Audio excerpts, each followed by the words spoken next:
Welcome back to another episode of The Power is Fucking Out Again.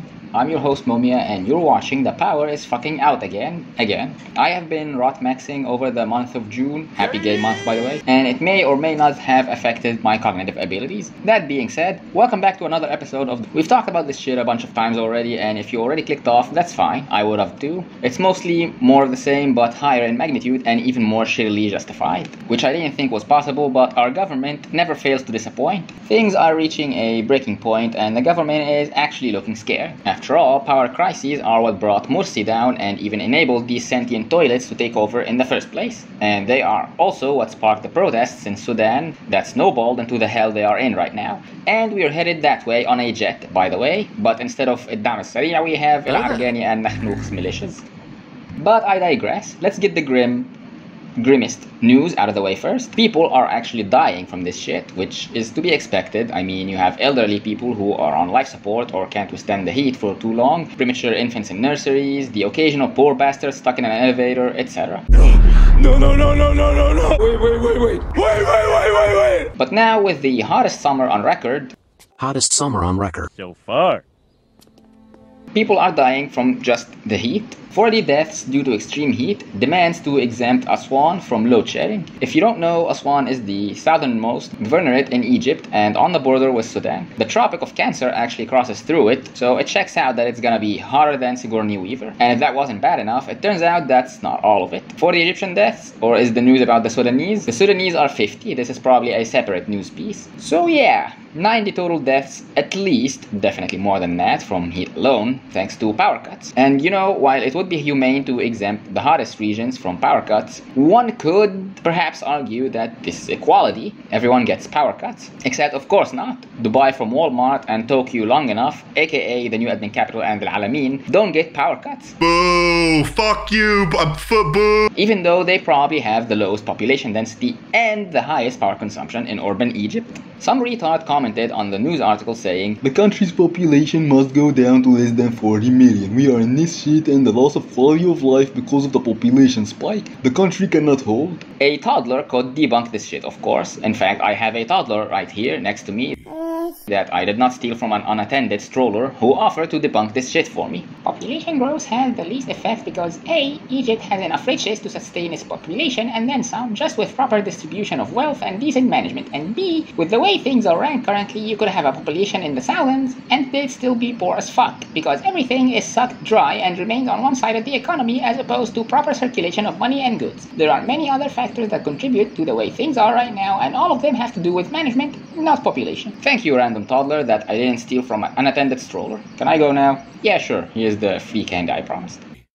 Wow. بالناشد محافظ أسوان يا جماعة حرام عليكم أسوان قيالي حرام عليكم النور يقطع من الساعة 1 الظهر ل3 العصر ده توقيت يا جماعة في كبار سن وفي أطفال وفي رضع وفي ناس بتاخد نفس وأكسجين والله العظيم حرام عليكم الجو قيالي أسوان استثنوها من قطع الكهرباء استثنوها زي ما استثنيتوا المحافظات في 4 محافظات مستثنينها يا أخي اعتبروها من أسوان الناس بتموت يا جماعة. Welcome back to another episode. I said earlier it's reaching a breaking point and the reason why is that industry is dying because of this shit now. His Majesty has decided to cut natural gas off some factories to use that shit for civilian power instead and definitely not to sell more than half of both while importing it back at a higher price so he can pocket a little bit of the money on its way out and back in. As a result, Abu Qir Fertilizer agrees to replace natural gas with hydrogen and the company plans to reinstall solar power stations for a total power of 2.5 megawatts. And another company, Sidi Krier, managed to get its gas back and resume function. However, they implemented some harsh measures to manage the crisis and delay the inevitable for a little bit longer. Among such measures is a 50% cut in HQ managerial staff, 50% cut in technical engineering and production management staff, as well as shift reductions for both, and something I didn't fully understand about paid leaves, but it doesn't look good either. Oh, and the higher-ups are exempt from all of this, of course. It's a corporation after all. Other, less fortunate factories had to close up shop altogether, indefinitely. Mobco, which is a fertilizer manufacturer, announces halting its factories after the gas supply cut.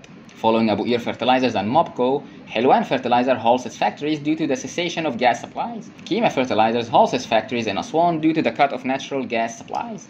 I take pride in my advanced autistic pattern recognition, but I don't think you need it here to notice that they are all fertilizer companies. Which is bad because without them, agriculture will suffer. And when agriculture suffers, people go hungry, and the already poor get even poorer. Well, we're fucked. By the way, power prices went up since June 1st, which corresponds with the significant drop in the service quality. Because, you know, Egypt. Welcome back to another episode of Chickens Are Dying Due to Power Cuts, allegedly.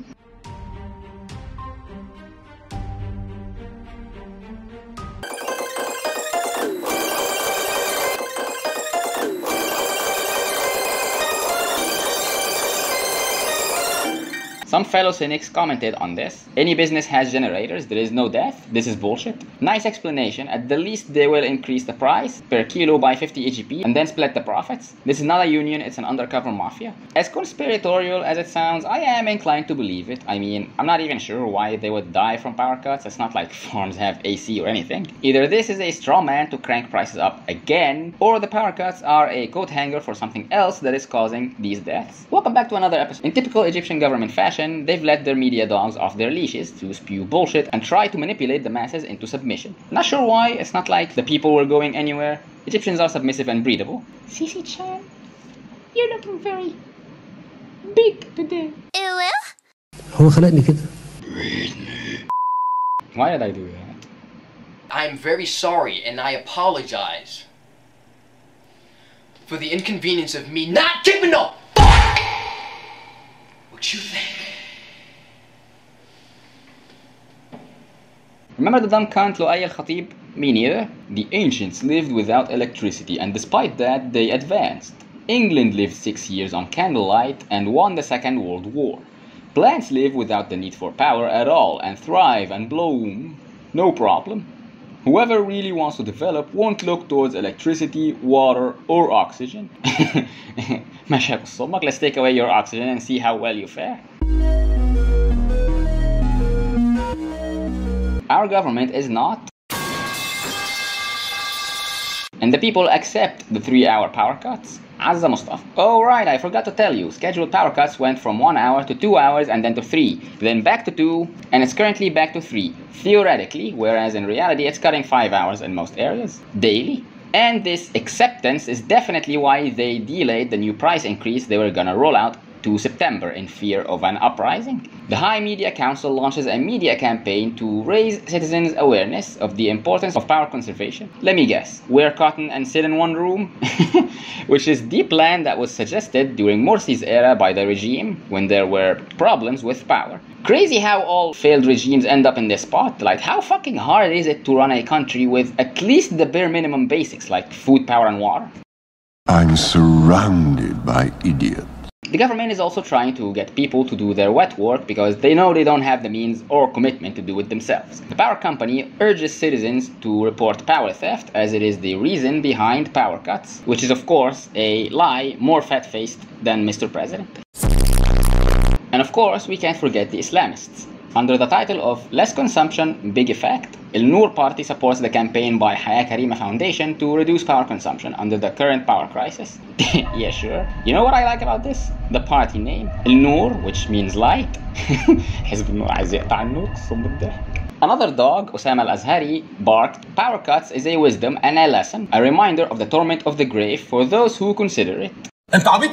Grave torment is, well, torment that you're subjected to in your grave if you've been a sinner in your life, according to Islam. The church is doing a much appreciated effort in multiple governorates to provide power and shelter to senior students who are taking tests. The Salafists. Have you seen how they preach and take advantage of the circumstances? Beware of this, for these are places of blasphemy of Allah. The most liberal Salafist be like.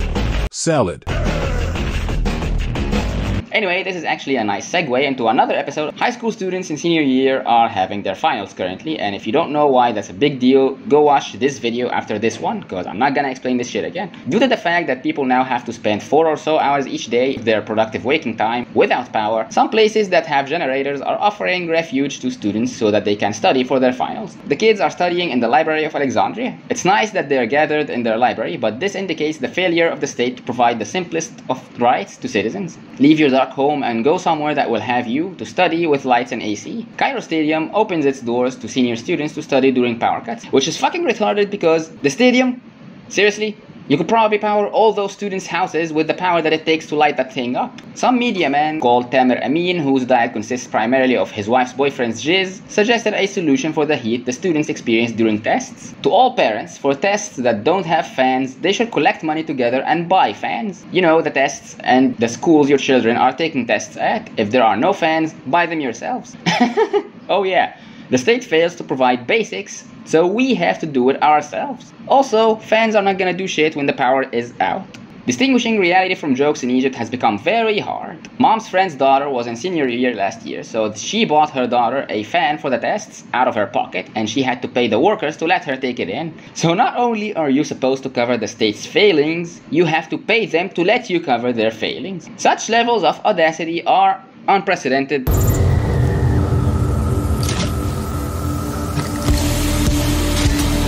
On this episode, the Ministry of Transportation stated they will reduce lighting on roads as part of the load mitigation plan, as well as cutting lights off road networks except for bridge areas and city entrances. And they advise citizens to rely on their vehicle lights and the reflectors on the ground to distinguish lanes. This is funny because A, this has already been happening. Hello, am I crazy? Don't answer that. And B, his billboards and signs stay lit. Sorry folks, his CC stays on during load shedding. Another band-aid they implemented is an emergency number you can call in case you get stuck in an elevator due to a power cut. Allegedly, you can call this number and the light comes back for 5 minutes to get your sorry ass out. Not sure how valid this is, but keep the numbers. Maybe you'll need them. On this episode, Shut the fuck up. we have some miscellaneous shenanigans from power cuts. In an unprecedented blackout, the local authority for Marsa Alam city announces they received a notification that the power will be cut off the city entirely from 12 a.m. on Thursday to Friday without specifying for how long. Marsa Alam relies entirely almost on tourism, so great PR, homies. I'm sure all the hotel staff had fun explaining this to their guests over candlelight. Must have been very romantic. The power went out during the movie. And the state seems to believe they're still in the 60s when one could lie on media and get away with it easily. They keep saying shit like, well, actually the power cuts in insert country too and nobody complains there. But alas, the internet knows no mercy and there's nowhere to hide your lies. One of their recent targets was Russia, and hilariously, Russia in Arabic account responded to them calling their bullshit, simply saying, this post has no connection to reality.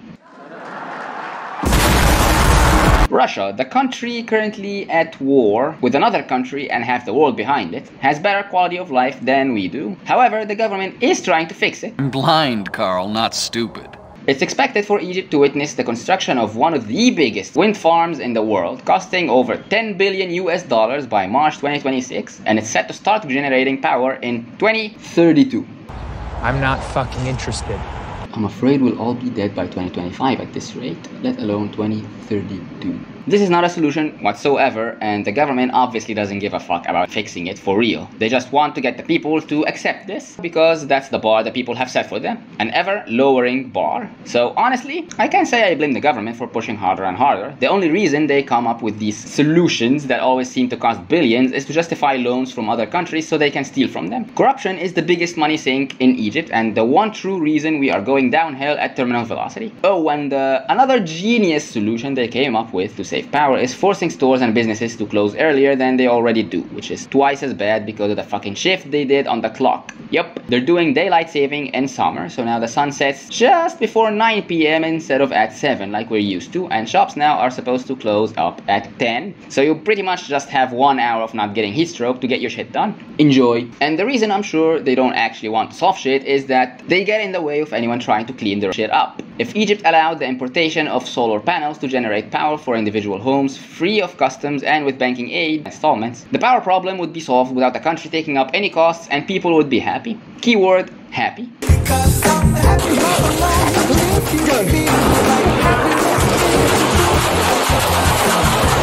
CC is evil, straight up. He doesn't want us to be happy. So many of the rules he himself has seen to are there purely to bother people, among which is the aforementioned summer timing or daylight saving, whatever the fuck this shit is called. Anyways, thanks for watching this episode of The Power is Fucking Out Again. Hopefully it'll be the season finale, but I learned not to be hopeful. And I say season finale, not series finale, because we always seem to end up here somehow. Why does this keep happening? Stop doing this. Stop it. Stop it. Get some help. Stop it! More garbage coming soon. Do the YouTube stuff. And if you feel so inclined, donate to the cause of getting me the fuck out of here. And if all doors get shut in my face, fret not. Your money will not be wasted. I will use it